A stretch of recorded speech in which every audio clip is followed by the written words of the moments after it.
Point नीमो हमारी दुनिया का सबसे रिमोट और लाइफलेस समुद्री स्थान है। यहाँ से नज़दीकी तट 2688 किलोमीटर दूर यानी कि 1670 माइल्स दूर है। आज तक बहुत ही कम लोग इस स्थान को पार करने में सफल हो पाए हैं। यहाँ तक कि इस स्थान की खोज करने वाले हर्बोजे लोकेटेला, जिन्होंने साल 1992 में कंप्यूटर प्रोग्राम के जरिए इस स्थान को खोजा था, वे भी आज तक यहाँ नहीं पहुँच पाए हैं। हावर्ड लवक्राफ्ट, जो कि एक राइटर है, उन्होंने यहाँ तक दावा किया था कि यहाँ पर कैथुलो नाम का एक राक्षस मौजूद रहता है।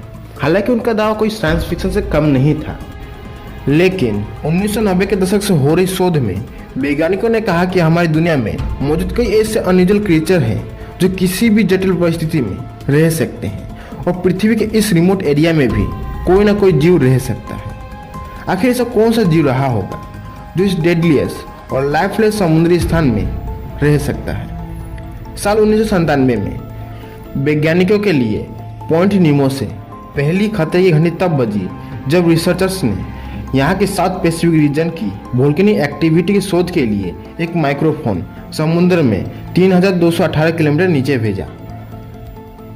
लेकिन उस माइक्रोफोन ने कुछ ऐसी साउंड रिकॉर्ड की जिसका अंदेशा वैज्ञानिकों को नहीं था कि समुद्र की इतनी गहराई में भी ऐसी साउंड सुनने को मिलेगी। यह साउंड कुछ ऐसा था।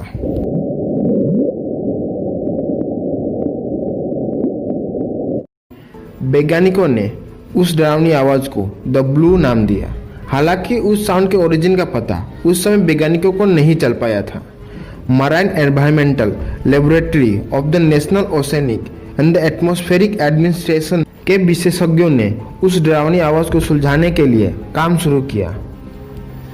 पहली नजर में ऐसा लगा कि किसी बड़े जहाज या अन्य विशाल जहाज के द्वारा ब्लू को नुकसान पहुंचाया गया होगा।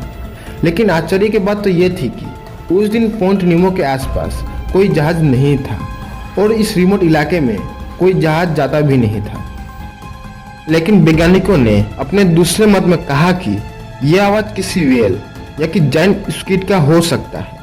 लेकिन हमारी धरती पर मौजूद सारे जीवों में से कोई भी इतनी शक्तिशाली और मिस्टीरियस आवाज नहीं निकाल सकता। जैसे कि हम जानते हैं, हमने आज तक हमारे समुद्री स्थल का सिर्फ 5% ही एक्सप्लोर कर पाए हैं। इन बातों ने इस दावे को हवा दे दी कि कोई अननोन जायंट क्रिएचर इस समुद्री स्थल में मौजूद हो सकता है जिसका साइज ब्लू व्हेल से भी बड़ा होगा। लेकिन इस तरह की धारणाएं और भी अधिक अवास्तविक लगती है क्योंकि पॉइंट नीमो पर जीवन के लिए कंडीशन सुइटेबल नहीं है। इसके पीछे एक कारण है।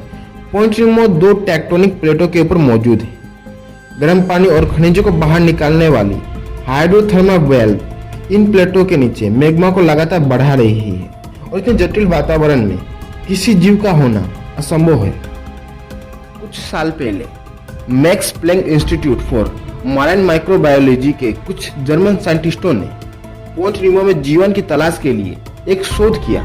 उन्होंने पाया कि पॉइंट नीमो के समुद्री सतह पर 20 प्रकार के बैक्टीरिया रहते हैं जो 500 मीटर गहराई तक जिंदा रह सकते हैं। हालांकि यह बेहद कम संख्या में मौजूद है। ये बैक्टीरिया बड़े जीवों को अपनी ओर आकर्षित करती है, जैसे हैरी यति क्रेब जो कि साल 2005 में खोजा गया था, जो इन बैक्टीरिया को खाने के लिए पॉइंट नीमो में आते रहते हैं। लेकिन आज तक कोई ऐसा जीव हमारी पृथ्वी पर नहीं है जो इतनी भयानक आवाज निकालता होगा।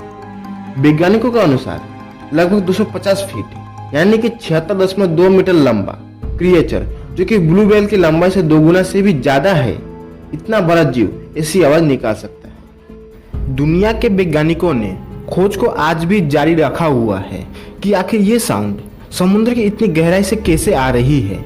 इसके साथ ही दुनिया भर के कई लोगों ने द ब्लू के संदर्भ में कई कॉन्स्पिरेसी थ्योरीज को भी जन्म दिया है।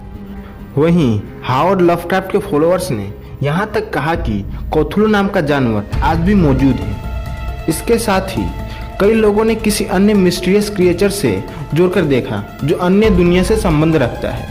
अगर वैज्ञानिकों ने रहस्यमय कहानी का अंत नहीं किया होता तो कई अटकलें आज भी जारी रहती।